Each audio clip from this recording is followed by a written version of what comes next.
Good day everyone. My name is Mr. Angelo Benedict Bediquinia. I am from section BTBT 3G AT. I'm gonna be the speaker for today and our topic will be effective ways of using movie making. This topic will provide some basic information about movie making. Before we proceed to the topic, we will have a short game. Use the pictures as clues and guess the answer to complete the unfinished word. Have you guessed the answer? The correct answer is editor. Learning objectives. At the end of the lesson, the students will be able to explain the importance of movie making, enumerate the basic steps of movie making, identify the advantages of using movie making in presentation.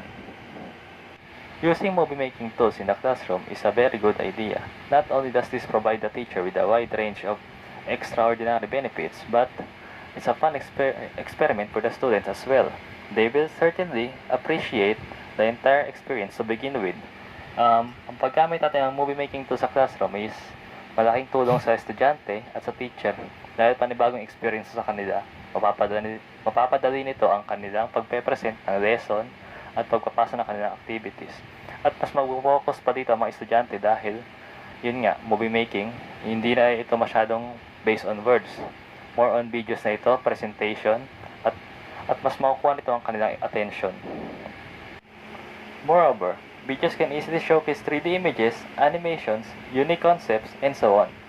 They will also integrate experiments that are hard to perform in class or which can pose quite a lot of danger. On top of that, videos have the ability to bring literature, music, history, and many other interesting things in front of the users. Additionally, ang paggamit ng videos sa klase ay mas malaking tulong sa mga teacher dahil mas madali nilang i-explain ang kanilang lesson tsaka mas madali nilang naipapakita ito tulad ng paggamit ng video habang nagpe-present ng literature at history. Mas maganda ang paggamit ng video kapag ang lesson mo ay history dahil mas accurate ang mga naipapakita mo. Kumbaga ikukumpara mo siya sa word-based presentation is babasahin mo pa at iba-iba ang pwede mong maisip. Pero kung gagamit ka ng video is andun mismo sa harap mo at makikita mo na kung ano talaga yung pinapakita ng lesson na yun. Importance of movie making. Movie making is another way of teaching students to create a video using movie making apps like Adobe Movie and Adobe Premiere Pro. Making a film enables students to use their initiative and communicate their ideas creatively. So, mapaggamit ng mga estudyante ng mga movie making tools ay malaking tulong sa kanila dahil mas mapapadali nito ang kanilang paggawa ng mga presentations kumpara sa word-based presentations. Dahil sa word-based, mas mahirapan sila mag-explain at mahirapan sila ipakita ang kanilang nire-report talaga. Kung gagamit sila ng movie making tools is nandun na mismo sa video ang kanilang mga nire-report at mas mapapadali nito ang kanilang pagre-report dahil may nag-explain na sa kanila at kaunting paliwanag din ang gagawin nila. So, let's proceed to the basic steps of movie making. Editing your videos in the timeline. After bringing your footage in your Premiere Rush project, you can view the clips in the timeline and make changes right in there. You can add more clips such as additional videos, images, and graphics or musics. You can split clips, move them around, or trim them right in the timeline. So, sa lahat ng movie making tools, meron tayong tinatawag na section na timeline. Dito sa timeline, dito natin masisimulan i-edit ang ating mga videos. At dito rin sa section na timeline, makikita natin ang iba't ibang editing tools na pwede natin gamitin sa pag-edit sa ating video. To create a new sequence, you can either press Ctrl-N or Command-N for the Mac users, or you can click the New Item button in the bottom right corner of the project panel. And then from there, select New Sequence. A new window pops open where Premiere has already provided us with a bunch of default sequences. Now, if you don't know which preset to pick, just choose a random one and click OK. Then select one of your shots from the project panel and drag it over into the new timeline. Premiere will tell you that the sequence settings are different than that of the settings of the footage. Just click on Change Sequence Settings and the timeline will now have the right settings for editing your footage. It's that easy. Now, a whole different way of creating a new sequence or timeline is by simply dragging one of your media files into the timeline panel, or into the new item button on the bottom right corner of your projects panel. And that way, Premiere Pro will automatically create a new sequence with the same settings as your source footage. Once a new sequence is created, you'll see it appear in your timeline panel and in your project panel as well. A sequence is basically kind of a file, which means that you can create multiple sequences or timelines within the same project. If you right-click on a sequence and press Properties, you'll be able to see all the details of the sequence, such as the resolution and the frame rate, etc. And when you accidentally opened a wrong sequence and want to adjust the settings of this one manually, then just simply right-click and press Sequence Settings. Here you can change all of the settings that were wrong, whether it is your time base, frame size, pixel aspect ratio, etc. So, proceed tayo sa adding transitions to your videos. Add transitions between clips to smoothly move from one clip to another clip. Generally, you can use a simple cut to move from shot to shot, but you can also add transitions between shots by phasing out one and phasing in another. So, ang paglalagay natin ng transition sa ating video ay importante po ito dahil nakakatulong ito na pagmukhaing maayos ang ating videos kapag ito ay dilipat sa next scene. So, sa timeline section ng ating Movie Maker app, makikita natin doon ang transition tool na makakatulong sa paggawa at pag-ayos ng ating video. Hey everyone, this is Christy, and today's tutorial I will show you how to add transitions between two videos in Adobe Premiere. So I have a blank Premiere project here, and I'm gonna just drag two videos into it on the timeline from my hard drive. So I have these two videos here, and I'm just gonna create a new sequence. I'm just gonna create a new sequence from the first clip, and then I'm gonna just drag the second clip after it. So how do I create a transition between these two clips when the one finishes, I want the other one to start and not to start suddenly like it does here. So I want to create a transition between these. So what you need to use is to open the effects panel. If you don't have it here, I have it on the right side of my screen. Depending on the layout, you may have it turned off. So in that case, you just go to the window menu and select effects. And you have this one is split in between different types of effects and transitions. So what we want is video transitions. We will just open this group here, and you have so many here. So I'm just going to apply a simple dissolve transition. So as you can see here, dissolve, the folder dissolve contains a lot of transitions, among which is cross dissolve, which means the first video will fade out into the second one. So all I have to do is I'm just going to press my Alt key and zoom in here where the two video clips meet. And this is my cursor here, so you can see the videos suddenly go in from one to another. So I want to add a smooth transition between these two clips. So what I do is I just drag this effect here from cross dissolve. I will just drag it in between them. You will see that before I release my mouse cursor, it shows that the transition is going to span both clips, the end and the beginning of the next clip. So if I release this, it's going to apply this effect to the place where these videos join.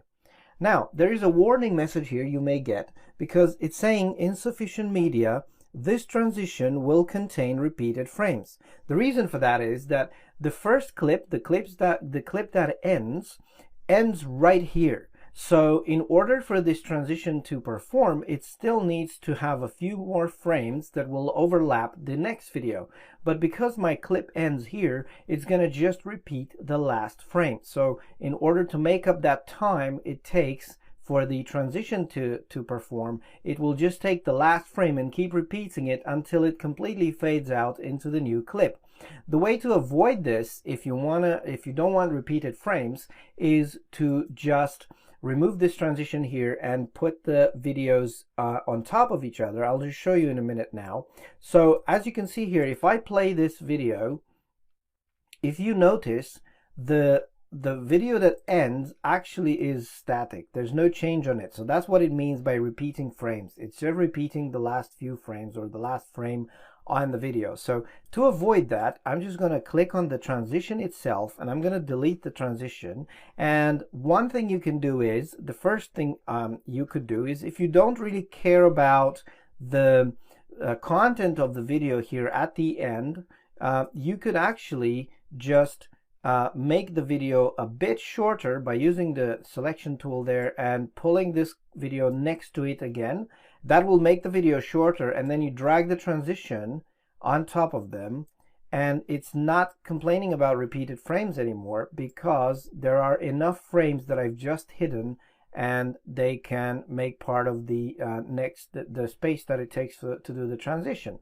Another technique is to just let me undo here. So I still have the two videos, but what I can do is I can actually move the second video onto a different layer on a different video stream, and just move it inside of the other one. Just make sure, if you want to keep your audio, you need to move your audio away because it will overlap. So what I'm doing here, I'm overlapping the videos, and at the moment, of course, because the second video is on a superior timeline there, it's just gonna appear suddenly on top of it. But now I can take this cross dissolve transition and apply it first of all to the new video, and also apply it to the previous video.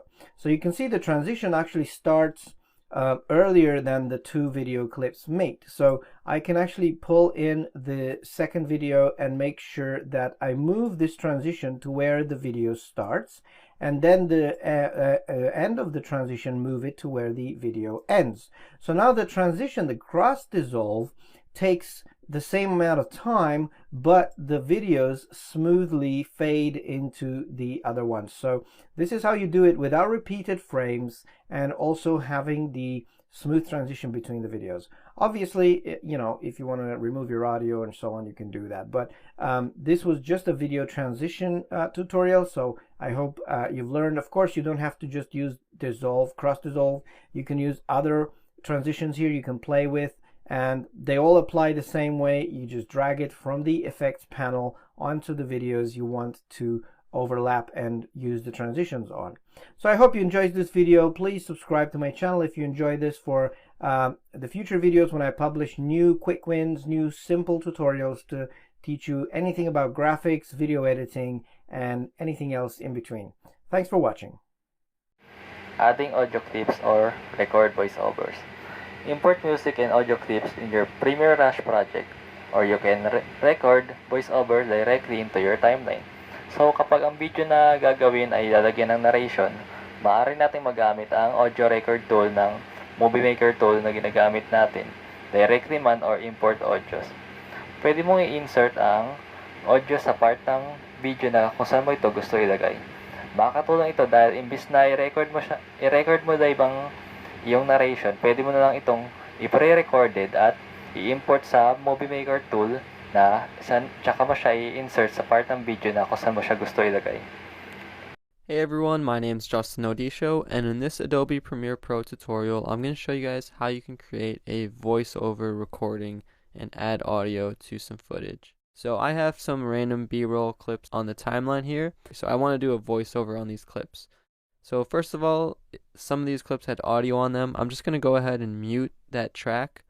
I don't know if you'll want to save your audio and insert your voiceover in between parts or put it right on top for some ambient noise. But in this case, I'm not going to delete it. I'm just going to mute it. And we're going to be working on this audio track too. If you don't have this audio track or another audio track, just right click and select Add Track, and you should get an extra audio track. So you just don't want to be recording over some stuff that you want. So I'm going to work on audio track 2 here. And before we begin, typically you'll just see a few buttons like mute, solo track, and some keyframe options. But we want to get the voiceover recording button to be here. So you can right click on your audio track and click customize, and you'll get some button editors here. And the one that you want to drag on is this voiceover record. So just kind of drag that on there, just like a web browser, kind of just put that button on there and press OK. So now we have that button. And a few more things before you can begin is making sure you have your proper microphone selected. So I'm using a USB mic. You might just be using your built-in computer mic, but you want to go to Premiere Pro, select Preferences, and head over to Audio Hardware. Here you could select the default input. So if you're not seeing your USB mic that's plugged in, you could make sure it's set here or whatever mic you want to use. So I'm using the Samson Go mic, just a simple USB mic. Also, you want to head over to audio, and one thing I like to do is select mute input during timeline recording. That just makes it so you don't get that feedback from the voice that you're recording playing in real time as you're recording it.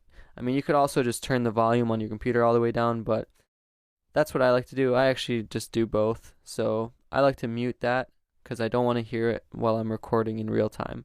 So press OK once you have all that set up. And now you want to head over to the audio tab. So I'll select audio, and under the audio track mixer, you want to make sure that the R for enable recording is turned on for the track you want to record onto. So for me, that's audio 2, so I want to turn that R button on. So once I have R turned on and all my microphone inputs selected, what you want to do is drag your timeline to where you want to start recording, and let's right click on our settings again. So let's go to voice over record settings. So in this menu, you'll be able to see a live tracking of how your voice sounds, so you can make sure it's not too loud or clipping. And there's also a few things you can adjust. So make sure your mic is selected, and then you could choose whether you want a countdown or a pre-roll. So I like to do a pre-roll of 3 seconds. I don't like to do a post-roll. That will begin playing the clip 1 or 2 seconds in before the recording starts. If you like to work that way, you can use it, but I'll just do a pre-roll of 3 seconds, and I don't want a sound cue either. And those are the settings I'm going to use. You could use whatever you want. You could use no pre-roll. So I'll show you what that looks like. So once I click on my voiceover record button, it's going to give me that pre-roll that I set. And now I'm recording. So check out this lovely B-roll footage from one of my last vlogs. You should definitely check it out. Then you hit the space bar when you're done, and you'll see that the clip will automatically generate in the timeline as you selected. Another way that you can record without clicking this button is just click the red button here to record and press space. It'll automatically start recording, but there's no pre-roll options or custom settings that way, but you could use that button as well. From here, you can take your audio clip, mix it into the track that you want, or keep it apart, but that's how you record a simple voiceover in Adobe Premiere Pro. Let's proceed to the advantages of using movie making in presentation.